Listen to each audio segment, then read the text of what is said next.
अस्सलाम वालेकुम, welcome back to my channel. कैसे हैं आप सब? ठीक है, मैं भी अल्हम्दुलिल्लाह बिल्कुल ठीक हूँ। आज मैं बहुत दिन के बाद व्लॉग बना रही हूँ और आज का व्लॉग भी मैंने सुबह के टाइम से स्टार्ट किया है। अभी तकरीबन सुबह के 8:30-9 बजे का टाइम है और मौसम आज बहुत अच्छा था। इतने ज़्यादा बादल आए हुए थे और बिल्कुल काले थे, साथ में हवा भी बहुत तेज़ चल रही थी। अब जब मैं वॉइस ओवर कर रही हूँ ना, तो अब तो गर्मी हो गई है, तकरीबन 4-5 दिन हो गए हैं, लेकिन लास्ट वीक हमारे पास मौसम बहुत अच्छा रहा है। तकरीबन सारा दिन ही बादल होते थे और साथ में हवा चलती रहती थी।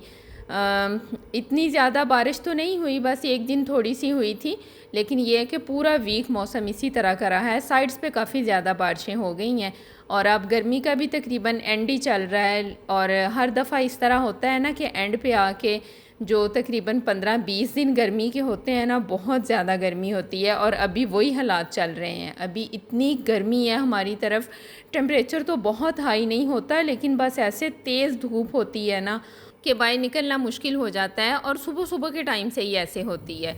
आजकल की जो धूप है ना, वो सर्दियों की तरह की होती है कि बहुत तेज़ और चुभने वाली होती है। साथ में हल्की सी हवा भी चलती है, लेकिन उससे इतना फ़र्क नहीं पड़ता, पसीना वैसे ही आता रहता है। लेकिन ये है कि हवस थोड़ी कम हो गई है और इन दिनों के लिए ना पंजाबी की एक कहावत भी बनी हुई है, वो मुझे आती तो नहीं है, लेकिन उसका जो मफ़हूम है ना, वो यही होता है कि दिन के टाइम धूप बहुत सख्त होती है और रात में ठंड हो जाती है। मेरी अम्मी अक्सर वो बोल के बताती हैं ना कि इस तरह से ये बनी हुई है। तो खैर आजकल विदा जल्दी आ जाती है, तकरीबन 8 साढ़े 8 बजे आ जाती है। आज मौसम अच्छा था तो हम बाहर बैठी हुई थी, वहीं पे वो भी आ गई। काफ़ी देर बैठ के हमने गपशप की है, फिर उसने उठ के अपना काम किया और मैंने अपना। उसने अंदर से सारा झाड़ू वगैरह लगा दिया था, मैंने किचन और बाकी रूम वगैरह साफ़ किए हैं और उसके बाद फिर हमने हाथ से कपड़े धोए हैं। मौसम अच्छा था ना, जब मैं कपड़े डाल रही थी तब तो धूप निकल आई थी थोड़ी देर के लिए, लेकिन उससे पहले बादल थे, मौसम अच्छा था, तो फिर हमने बैठ के कपड़े धो लिए थे और जो पूरी तार मैंने आपको भरी हुई दिखाई है ना, वो हमने हाथ से ही धोए हैं दोनों ने, क्योंकि आजकल मशीन ख़राब हो गई है और हमने वो दे दी है। मैकेनिक भाई को बोला है कि बस इसको यहाँ से उठा के ले जाएं, क्योंकि हस्बैंड मेरे भी इतने तंग आ गए थे ना और वो कह रहे थे कि इससे जान छुड़ाओ मेरी किसी तरह ना। अब वो बहुत तंग करने लग गई थी, आए दिन कभी तो उसका वाटर लेवल ख़राब है, कभी वो पानी को ट्रिप नहीं कर रही, कभी वो अच्छे से स्पिन नहीं कर रही, यानी कुछ ना कुछ उसको हुआ ही रहता है। और अब ऐसे लग रहा था कि उसकी जो किट होती है ना सामने टच वाली, उसका कोई ज़्यादा ही मसला बन गया था, क्योंकि इसलिए कभी एक फंक्शन उसका काम कर रहा था तो दूसरा नहीं कर रहा था। काफ़ी देर तो मैंने इसी तरह चलाए रखी है, पूरा 1 महीना, कि वो पानी ट्रिप नहीं कर रही थी, तो मैं बस उसका कोई ना कोई जुगाड़ लगा लेती थी कि पास खड़ी रहती थी, क्योंकि अंदाज़ा हो गया था ना अब, तो मैं थोड़ा पास खड़ी रहती थी। जब उसका टाइम होता था तो मैं ख़ुद से बंद कर देती थी, लेकिन अब एंड पे आके ना उसका ये फंक्शन भी काम करना छोड़ गया था, तो बस फिर हमने दे दी है। अब उसकी जगह पे न्यू ही आएगी, क्योंकि वो तो ठीक हो नहीं सकती और वो यहाँ से हमने ली भी नहीं थी, यहाँ से उसका सामान भी नहीं मिल रहा, तो इसलिए उसका ठीक होना मुश्किल है। और अब हस्बैंड कह रहे हैं कि आप यहीं से ले लेना, क्योंकि ख़राब हो तो फिर यहाँ से इंसान ठीक तो करवा सकता है ना, तो अब फिर यहीं से लेंगे। और यहाँ पे आ गया था बेटी का टैब, क्योंकि इसका माशाल्लाह से रिज़ल्ट बहुत अच्छा आया है और इसकी बर्थडे भी थी, तो फिर इसने बाबा से बोला था कि मुझे टैब लेके देना है। तो वहाँ से भाई आ रहे थे तो उन्होंने उनके पास भेजा है। अभी पार्सल वाले भाई दे के गए थे और ये दोनों यहाँ पे बैठ के उसकी अनबॉक्सिंग कर रहे हैं। और छोटे को उससे भी ज़्यादा जल्दी थी, उसको तो था चलें, उसने तो मेहनत की है और उसकी बर्थडे भी थी, उसका तो बनता था। वो भी 3-4 दिन से बड़ी बेचैन थी कि अभी तक आ क्यों नहीं रहा। तो बस मौसम ख़राब होने की वजह से ना पार्सल थोड़ा लेट ही आया है, लेकिन इसको बहुत ज़्यादा जल्दी थी और आते ही उसने तो अपनी गेम्स वगैरह की हैं ना, इसने 3-4 साथ में ऐसे ही अपनी कर ली थी, तो उसको फिर गुस्सा आ रहा था। तो टैप अभी आपने देख लिया है, माशाल्लाह बहुत अच्छा है, बेटी बड़ा खुश हो गई थी और अब दिन रात उसको यूज़ करने में लगी होती है जब से वो स्कूल से आ जाती है। और अब यहाँ पे जा रहे थे हम मिलाद पे। अब ये तकरीबन दोपहर का टाइम है, कोई 12 साढ़े 12 बजे का टाइम है। इतने बजे तक ही हम गए थे, घर का सारा काम वगैरह ख़त्म करके विदा फिर चली गई थी अपनी बहन की तरफ, यानी अम्मी की तरफ। वहाँ से फिर वो दोनों बहनें वहाँ आ गई थी और मिलाद है मेरी आंटी की तरफ, अम्मी के घर के बिल्कुल साथ घर है और विदा की छोटी बहन वहीं पे काम करती है अम्मी की तरफ। वो दोनों बहनें फिर वहाँ से आ गई थी। तो बस अभी हम तैयार वगैरह हुई हैं और फिर हम चली गई थी मिलाद पे। और ये छुट्टी का दिन था, यानी संडे का व्लॉग है ये जो आप देख रहे हैं, और बच्चे आज घर पे ही थे। तो बस हम रेडी वगैरह हुई हैं और फिर मिलाद पे चले गए थे। वहाँ तकरीबन हमारे 3-4 घंटे गुजर गए थे। बेटे तो साथ में नहीं गए थे, उन्हें मैं घर ही छोड़ गई थी और वो ख़ुद भी कह रहे थे कि हमने नहीं जाना। तो वैसे ये है कि मिलाद तो लेडीज़ का था, लेकिन अपने घरों का ये होता है कि पूरे फैमिली भी चली जाए तो कोई फ़र्क नहीं पड़ता। और आंटी ने कहा भी था कि बच्चों को साथ ले आना, लेकिन वो कह रहे थे कि हमने नहीं जाना। बस वो दोनों फिर घर में ही रहे हैं और मैं और बेटी चले गए थे। तो बस वहाँ पे कुरान ख़वानी की है हमने, उसके बाद दुरूद शरीफ पढ़ना था वो पढ़ा है और उसके बाद खाना खाया है। फिर थोड़ी देर में अम्मी की तरफ चली गई थी, वहाँ पे बैठी रही हूँ और फिर हम घर वापस आ गए थे। और आंटी की तरफ खाने में चिकन पुलाव, रायता और सैलेड था। पुलाव बहुत मज़े का बना हुआ था। पहले जब भी आंटी की तरफ कुरान ख़वानी होती है ना, तो खाने में जो कुछ भी बनाना होता है वो मैं साथ में बनवाती हूँ। लेकिन इस बार संडे था तो मैं घर में ही लेट हो गई थी, क्योंकि बच्चे घर पे थे तो बस निकलते निकलते काफ़ी टाइम हो गया था। तो फिर उनकी जो बड़ी बहू है ना, उन्होंने बनाया था, लेकिन बहुत मज़े का बना हुआ था और काफ़ी ज़्यादा था। क्योंकि पाकिस्तान में इस तरह से है कि जब भी मिलाद या कुरान ख़वानी कुछ भी करवाते हैं ना, तो लेडीज़ को घर में बुलवाते हैं। और अब तो इस तरह से हो गया है कि बहुत ज़्यादा लोग नहीं आते। पहले घरों में काफ़ी आ जाते थे और टाइम पे भी आते थे। अब ना तो कोई इतना टाइम पे आता है और या फिर कोई आता ही नहीं है। तो अभी भी आंटी ने जितनी ज़्यादा बुलवाई थी ना, बहुत कम आई थी उनमें से। बस हम कोई 8-10 ही थी। हालांकि वो कह रही थी कि मैंने तकरीबन 18 से 20 घरों में कहा था कि चलें जल्दी पड़ा जाएगा ना, तो टाइम से हर कोई अपने घर चला जाएगा। लेकिन बस इतनी आई नहीं। तो फिर जो खाना घर में खाया गया था ना, उसके बाद जो बच गया था वो फिर साथ साथ वाले सब घरों में भेज दिया था। और पाकिस्तान में मिलाद हो या कुरान ख़वानी हो तो बहुत ज़्यादा डिशेस बनाने का ट्रेंड नहीं है। बस इस तरह से 1-2 चीज़ें ही होती हैं, लेकिन क्वांटिटी उनकी ज़्यादा होती है ताकि बाकी घरों में भी भेजा जा सके। तो और ये खाने के जितने भी क्लिप्स थोड़े बहुत आप देख रहे हैं ना, ये बेटी ने बनाए थे, क्योंकि उसने जल्दी पढ़ लिया था और मैंने वैसे भी उसको कहा था कि आप थोड़ा बहुत बना देना, वहाँ पे मेरा एक व्लॉग बन जाएगा। तो बस उसने फिर ये मेरे लिए बना दिए थे।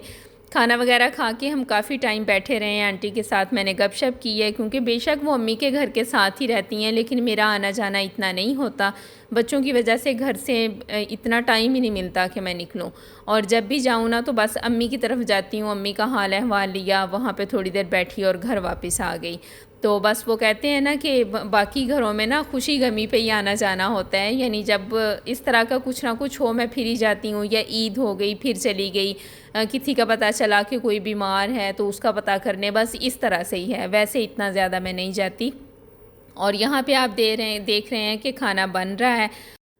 और उस दिन मौसम अच्छा था, गर्मी इतनी ज़्यादा नहीं थी, वरना तो दोपहर के टाइम अगर माशाल्लाह इतना ज़्यादा खाना सिलेंडर पे बनाना हो ना किचन में, तो गर्मी से बुरी हालत हो जाती है। लकड़ी वाला चूल्हा हो ना तो उसकी और बात है, उसमें टाइम थोड़ा कम लगता है। मैंने भी ये चीज़ 2-3 बार ना अम्मी की तरफ एक्सपीरियंस की है। पहले तो मुझे इतना नहीं फ़र्क का पता था, लेकिन जब मैंने कोई ख़त्म वगैरह दिलाना हो, घर में कोई चीज़ बनानी हो ना, तो मेरा तकरीबन आधा दिन निकल जाता है। अकेली भी होती हूँ, इस वजह से भी है, कटिंग वगैरह में भी टाइम लग जाता है, लेकिन वैसे पकाने में भी सिलेंडर पे ज़्यादा टाइम लगता है। लेकिन अम्मी की तरफ वही काम जो है ना, वो घंटे 2 में हो जाता है। मेरे जाने से पहले उन्होंने हर चीज़ रेडी की होती है। अगर कभी मैंने बनाना हो तो फिर घंटे डेढ़ में भी मैं वापस आ जाती हूँ। और यहाँ पे सूरह यासीन पढ़ी जा रही है। कुरान पाक आंटी ने नहीं पढ़ाया था, क्योंकि औरतें बहुत कम थी, जैसे मैंने बताया है। और जितनी भी आई थी ना, सबको 12:30-1 बजे तक घर वापस भी जाना था, क्योंकि अगर संडे हो तो बच्चे घर में होते हैं, ज़्यादा टाइम तक उन्हें अकेला नहीं छोड़ सकते। और अगर बाकी दिन हो तो वही टाइम फिर बच्चों के वापस आने का होता है। तो इसलिए फिर इतने से टाइम में पूरा नहीं होना था। तो सब कह रही थी कि बस सूरह यासीन पढ़ के दुरूद शरीफ पढ़ लेते हैं। और पता नहीं आजकल शायद किसी के पास इतना टाइम ही नहीं है ना। सब वहाँ पे यही बातें कर रही थी कि पहले इस तरह होता था हमारे मोहल्ले में कि हर थर्सडे को किसी एक घर में महफ़िल होती थी। जब हम स्कूल जाती थी ना, तब की बात है, स्कूल कॉलेज की। और हम खुद भी उस महफ़िल में जाती थी। पहले कुरान ख़वानी होनी, बाद में नातें वगैरह पढ़नी, फिर उसके बाद दुआ होनी। अच्छा ख़ासा टाइम लगता था और सब लेडीज़ के पास भी टाइम होता था, वो भी सब आती थी। लेकिन अब सब जो अम्मी हैं, आंटी और इस तरह और भी जो आई हुई थी ना आंटियाँ, वो सब यही कह रही थी कि जितना ज़्यादा मशीनी दौर आ गया है ना, कि घर में इतनी फैसिलिटीज़ हैं, यानी हर काम के लिए मशीन है, उतना ही लोगों के पास अब टाइम नहीं है। और किसी और की बात क्या करनी है, हम खुद भी इसमें आते हैं। इतने कोई हम घरों में बिज़ी हो गए हैं ना कि हमारे पास कहीं जाने का टाइम ही नहीं है। बहुत मजबूरी में अगर जाना पड़ जाता है ना तो आधा पौना घंटा है, इससे ज़्यादा नहीं हम कहीं भी बैठ सकते। और अभी भी आज जब मैं शाम को किचन में खाना बना रही थी ना तो अम्मी की कॉल आई हुई थी कि इतने दिन हो गए हैं तुम आई क्यों नहीं हो। तो मैं उन्हें बता रही थी कि बच्चों की टाइमिंग अब इतनी चेंज हो गई है ना कि सारा दिन आना जाना लगा रहता है। एक जा रहा है दूसरा आ रहा है, तो ज़ाहिर है जो स्कूल से या एकेडमी से आ रहा है उसको खाने पीने के लिए कुछ ना कुछ देना, और उसके बाद फिर उनके ट्यूशन के टीचर आ जाते हैं। रात को बड़े बेटे की क्लास होती है, फिर मैं नहीं जा सकती, वरना पहले इस तरह होता था कि हम रात में चले जाते थे खाना खा के, फिर थोड़ी देर अम्मी के पास बैठ आते थे, लेकिन अब रात को भी नहीं जा सकते। तो बस इतनी कोई मसरूफ़ ज़िंदगी हो गई है ना कि बस ना पूछें। और सबसे ज़्यादा जिस चीज़ ने बिज़ी कर दिया है ना वो ये फ़ोन और इंटरनेट है कि हम किसी के घर में भी जाते हैं ना तो दुआ सलाम के बाद पहला सवाल यही होता है कि अगर वाईफ़ाई है तो उसका कोड दे दें, टाइम थोड़ा अच्छा गुजर जाएगा। बच्चे तो करते हैं, बड़े भी करते हैं, और किसी की भी अगर बात करें ना तो वो बाद में आती है, हम खुद भी ये करते हैं। तो बच्चों को जैसे ही हम इधर से अम्मी की तरफ जाते हैं ना, हालांकि फ़ोन वो घर में भी यूज़ कर रहे होते हैं, लेकिन फिर वहाँ जाके फ़ोन पे बैठ जाएंगे। साथ में मेरी भतीजियाँ भी होती हैं, सब ये नहीं यही कर रहे होते हैं। तो बस ये सारी स्टोरी है। और आजकल मेरे व्लॉग्स भी नहीं आ रहे, उसकी वजह यही है कि मुझे टाइम ही नहीं मिल रहा, ना व्लॉग बनाने का और ना एडिट करने का। और कुछ मैं बहुत लेज़ी हो गई हूँ इस मामले में कि मेरा ना वीडियोस बनाने को बिल्कुल दिल ही नहीं कर रहा। और मुझे ऐसे लगता है कि जिसने कभी सोशल मीडिया पे इतना काम नहीं किया ना, उसके लिए इस पे रेगुलर रहना बहुत मुश्किल है। और मुझे हैरत होती है जो डेली व्लॉगर हैं कि वो किस तरह हर रोज़ एक वीडियो बनाते हैं, उसे एडिट करते हैं, फिर पोस्ट कर देते हैं। यकीन करें मैं बहुत हैरान होती हूँ।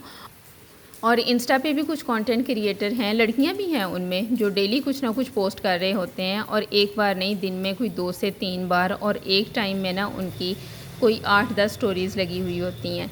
तो यकीन करें कि मैं देख के इतना हैरान होती हूँ कि अगर आपका घर है, बच्चे हैं, तो फिर आप किस तरह से इतनी रेगुलर हैं।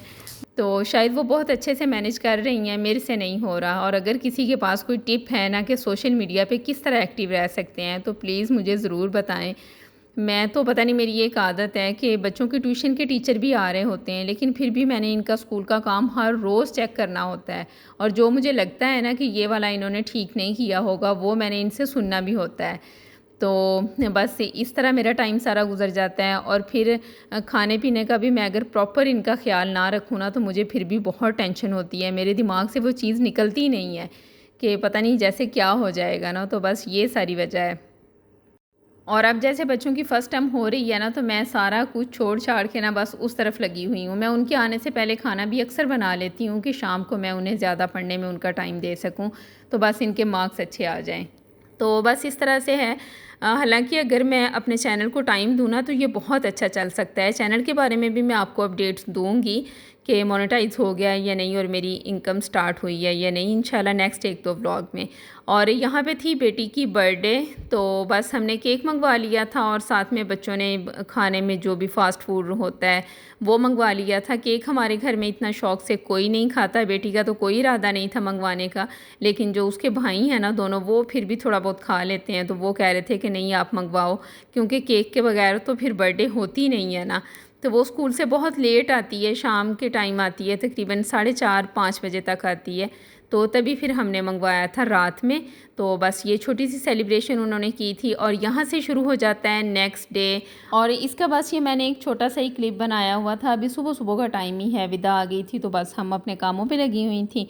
तो बस यहीं तक था मेरा आज का व्लॉग। आई होप कि आपको अच्छा लगा होगा। अच्छा लगे तो लाइक ज़रूर करें, और अगर आप पहली बार मेरा चैनल देख रहे हैं तो प्लीज़ सब्सक्राइब भी कर दें, बेल आइकन प्रेस कर दें, ताकि मेरे आने वाले व्लॉग्स आप इंजॉय कर सकें। आपसे मुलाकात होगी नेक्स्ट व्लॉग में। अपना बहुत ख्याल रखें। अल्लाह हाफिज़।